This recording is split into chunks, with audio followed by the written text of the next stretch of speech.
The Mississippi Delta, where fortune was built and generations were left behind. Discover the untold story. Imagine a place where America's wealth was once built on the backs of enslaved laborers. A land rich in history but plagued by poverty today. This is the Mississippi Delta, a region shaped by the past and fighting for its future. In today's video, we'll uncover the truth behind the Delta's rise and fall and explore how its legacy still impacts lives in 2024. Greetings and welcome. I'm Carolyn A. from GettingToTheRoots.com, where I help African American families uncover their ancestry through proven research methods and DNA insights.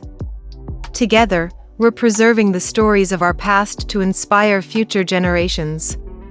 Let's dive in. Early settlement and migration. Before European colonization, the Mississippi Delta was home to Native American tribes like the Choctaw and Chickasaw, who developed advanced societies based on agriculture, hunting, and fishing. They cultivated crops like maize and engaged in extensive trade networks. The arrival of Europeans in the 16th century, including Spanish conquistadors and later French settlers, brought significant changes. While there were cultural exchanges and trade, there were also conflicts and diseases that profoundly impacted the native populations. The French recognized the region's trade potential due to its river system and began preparations for European settlement. The movement of settlers and enslaved Africans into the Delta. The promise of agricultural wealth drove a dramatic increase in migration to the Mississippi Delta during the 19th century. Especially after the invention of the cotton gin in 1793, this period marked the beginning of the cotton boom, attracting white settlers from the eastern United States who were eager to exploit the Delta's fertile soil.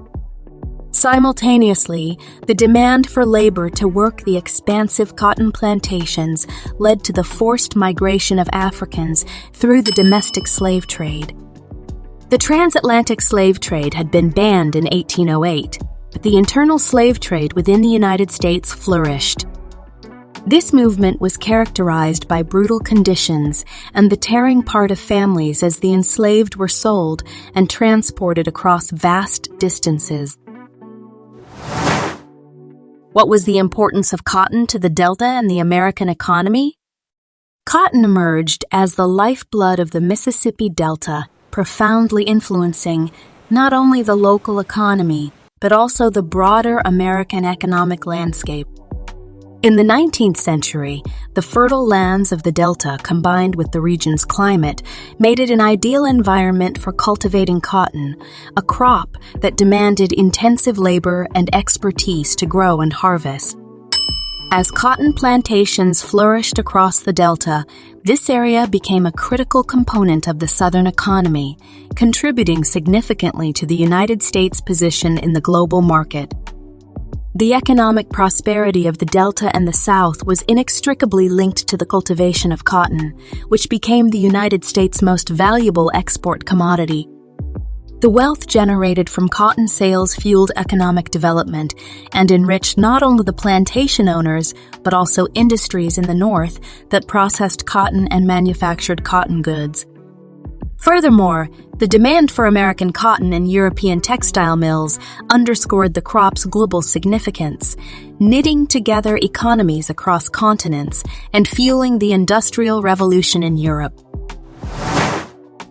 How did enslaved labor shape economic foundations and plantation operations? Plantation operations in the Mississippi Delta grew to vast proportions, symbolizing the region's deep dependence on cotton cultivation and enslaved labor. These counties, with their fertile soil and advantageous climates, were prime locations for cotton cultivation, leading to the establishment of vast plantations that sprawled across thousands of acres. The scale of these operations necessitated a large workforce, primarily consisting of enslaved African Americans whose labor was exploited to maximize cotton production. The plantations in the Mississippi Delta were not just agricultural enterprises, but complex economies in themselves, requiring meticulous organization and management. Enslaved people were forced to clear dense forests and swampy lands to make way for cotton fields, build the physical infrastructure of the plantations, including the main houses, outbuildings, and quarters where they lived, and cultivate and harvest the cotton. The fact that some plantations enslaved hundreds, each of whom contributed to the plantation's economic success, serves as a measure of the size of these operations. How were living conditions, housing, and community life for the enslaved in the Mississippi Delta? The living conditions of the enslaved in the Mississippi Delta were generally poor and designed to enforce their status as property rather than human beings. Housing for enslaved typically consisted of small, rudimentary cabins made of logs or rough-hewn lumber with dirt floors, little insulation, and inadequate ventilation. These quarters were often cramped, housing multiple individuals or families in a single room, and lacked basic amenities, contributing to difficult living conditions and health problems. What was the Mississippi Delta's role in building America's wealth?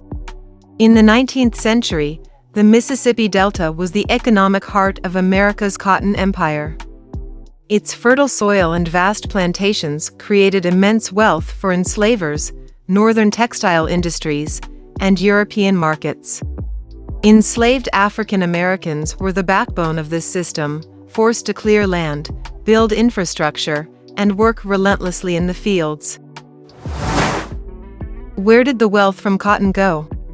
The wealth generated from cotton in the Mississippi Delta was funneled into multiple directions, enriching enslavers, northern businesses, and European markets, while leaving the region itself impoverished. Here's how this wealth was distributed. To the enslavers. Enslavers in the Delta accumulated immense personal wealth. They owned vast plantations and enslaved hundreds of people, profiting directly from their forced labor. The profits enabled them to build luxurious estates, establish generational wealth, and dominate local and regional politics. However, much of this wealth was spent on maintaining their lavish lifestyles or reinvested into the plantation economy, further entrenching the exploitation of enslaved labor. To northern businesses.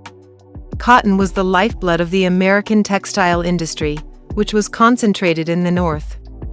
Mills in states like Massachusetts and Rhode Island processed Delta cotton into finished goods, creating booming industrial economies.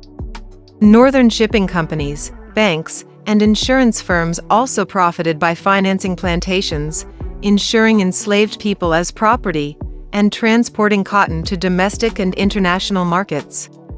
This created a system where northern businesses thrived on the labor and suffering from the South's enslaved population. To European markets. European textile mills, particularly in England, were some of the largest consumers of American cotton. The Industrial Revolution in Europe depended heavily on the raw materials provided by the Delta.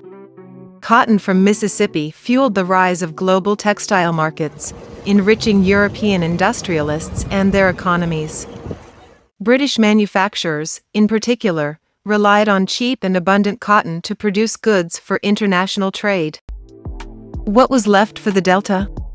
Virtually nothing. The wealth extracted from the land and labor of the Delta did not benefit its communities. After the Civil War, when slavery was abolished, sharecropping and tenant farming systems continued the cycle of economic exploitation. Formerly enslaved people remained tied to the land without ever seeing the profits they generated. Meanwhile, plantation owners who had benefited from generations of free labor reinvested little into local infrastructure, education, or community development. The Delta itself became a region of concentrated poverty, with its resources siphoned off to build wealth elsewhere. What is life like in the Mississippi Delta today? Driving through counties like LaFleur, Sunflower, Bolivar, and Kahoma in 2024 reveals a region struggling under the weight of generational poverty. Abandoned buildings and crumbling infrastructure reflect decades of neglect. Lafleur County's labor force participation rate is just 56.1%, and unemployment exceeds 10%. Sunflower County's poverty rate stands at 31.8%, with per capita income at $17,232. Similar conditions persist in Bolivar and Kahoma counties, where low-paying jobs dominate and economic opportunities are scarce. The wealth generated by cotton is long gone, leaving communities trapped in cycles of economic despair. Has education improved in the Delta?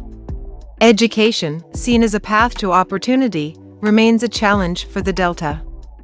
In Sunflower County, only 13.8% of residents hold a college degree.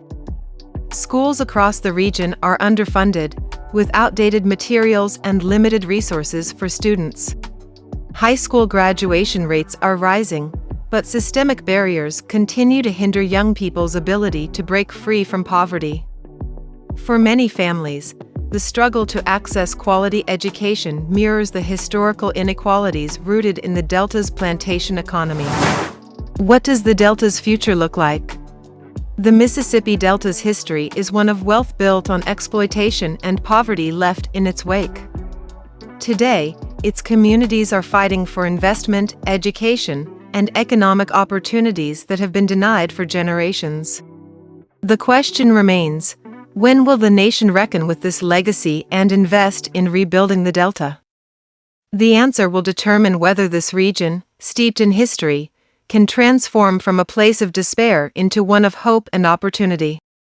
That's a wrap, history seekers. If you're curious about life in Mississippi and its historical roots, I invite you to watch my video, Enslaved Life in Covington, Smith, and Jones Counties, Mississippi, and Beyond. Please like, share, and subscribe to my channel, and don't forget to join my email list for updates. Thanks for watching. Peace and love.